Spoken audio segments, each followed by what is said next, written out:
তো সবাইকে আমার নতুন একটি ভিডিওতে স্বাগতম। তো আশা করি সবাই সুস্থ আছেন, ভালো আছেন। আজকে আমরা একটি নতুন বিষয় নিয়ে জানবো, যেটি হলো রিস্ট গ্যাংলিয়ন সিস্ট কি এবং এর কি চিকিৎসা, এবং এটা আপনার যদি হয়ে থাকে তাহলে কিভাবে নিডল এক্সপ্রেশন করবেন। এটা একটি সম্পূর্ণ ভিডিও সহকারে আজকে আলোচনা করব। তো ভিডিওটি না টেনে সম্পূর্ণ দেখার সকলের কাছে অনুরোধ রইল। রিস্ট গ্যাংলিয়ন সিস্ট হলো এক ধরনের টিউমার যা আমাদের শরীরের হাতের কবজি, আঙুল সহ পায়ের বিভিন্ন অংশের জয়েন্ট বা টেন্ডনের মাঝে এক ধরনের ফুলে ওঠে। তো রিস্ট গ্যাংলিয়ন সিস্ট এটা সাধারণত আমাদের হাতের কবজিতে বেশিরভাগ সময় হয়ে থাকে।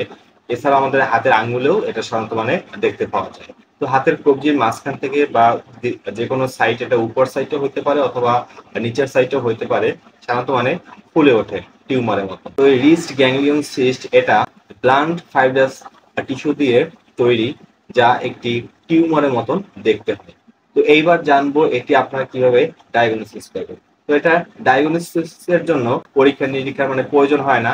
এটা আপনার সাইন সিমটম দেখে আসলে বুঝতে পারা যায় এটা হচ্ছে রিস্ট গ্যাংলিয়ন সিস্ট।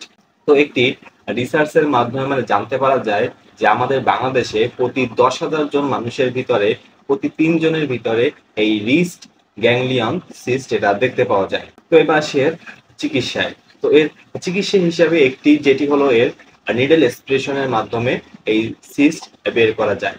এটি হলো এর একমাত্র চিকিৎসা।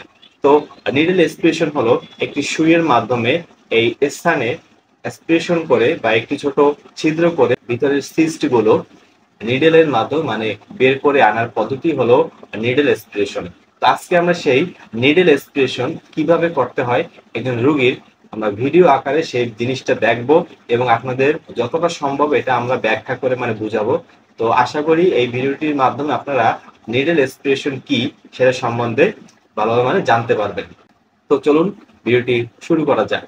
তো সবার প্রথমে আমাদের সিস্টের স্থানটি হেক্সিসল দিয়ে ভালোভাবে পরিষ্কার করে নিতে হবে। এরপরে 5cc অথবা 3cc যে সিরিঞ্জের মাথায় সুই থাকে সেই সুই নিয়ে আমাদের সিস্টের একটি প্রান্ত আমরা এভাবে ছিদ্র করে দেব। এখানে 3cc নেওয়ার কারণ একটি, আমাদের যত সিসি কম হবে তত সিরিঞ্জের মাথা ছোট হবে। আর অপর প্রান্তে আমরা আরেকটি 10cc সিরিঞ্জ নেব এবং 10cc সিরিঞ্জের মাথায় আমরা 5cc সিরিঞ্জের একটি নিডেল ব্যবহার করে সেটা থেকে আমরা আরেকটি ছিদ্র করব। ছিদ্র করার পরে আমরা হালকা হালকা ব্যাক প্রেসার দেব এবং সিস্টের মাথায় আমরা হালকা প্রেসার দেব। এর ফলে কি হবে, আমাদের সহজে ভিতরে যে পরিমাণ সিস্টের অংশ থাকবে সেটা আমাদের আস্তে আস্তে এই নিডেলের মাধ্যমে সিরিঞ্জের ভিতরে এসে পড়বে। তো এই কাজটা আমাদের খুবই সাবধানতার সাথে করতে হবে। তো আর এখানে 10cc সিরিঞ্জ ব্যবহার করার কারণ হলো, কারণ আমাদের সিরিঞ্জের সাইজ যত বড় হবে আমরা তত বেশি প্রেসার দিয়ে ভিতরের ফ্লুইড বের করতে পারবো। আর ভিতরের ফ্লুইডে সাধারণত কিছুটা আঠালো টাইপের হয়ে থাকে, যার ফলে আমাদের এখানে বড় সিরিঞ্জ ছাড়া ছোট 5 বা 3cc এর মাধ্যমে আনা সম্ভব নয়। তো আমরা একটু বেশি প্রেসার দেওয়ার জন্য এখানে আমরা 10cc সিরিঞ্জটি ব্যবহার করলাম। তো আপনারা দেখতে পাচ্ছেন আমরা কিন্তু ভিতর থেকে সিস্টের অংশটুকু বের করে ফেললাম।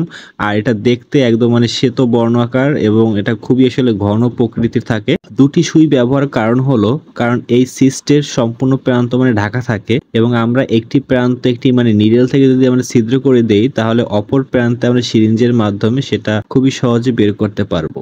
অন্যথায় অনেক সময় দেখা যায় কি সকল ফ্লুইড সঠিকভাবে বের হয় না। এই কারণে আমরা এখানে প্রথমে একটি ছোট নিডেল দিয়ে ছিদ্র করে দেই এবং অপর প্রান্তে একটি সিরিঞ্জের মাধ্যমে আমরা ফ্লুইডটি বের করি। তো আজকের ভিডিওটি এই পর্যন্তই। যদি ভিডিওটি আপনাদের ভালো লেগে থাকে তাহলে অবশ্যই আমার এই চ্যানেলটি সাবস্ক্রাইব করে রাখবেন, যাতে এই ধরনের ভিডিও সবার আগে আপনি পেতে পারেন। তো এত সময় ভিডিওটির সাথে থাকার জন্য সকলকে জানাই অসংখ্য ধন্যবাদ।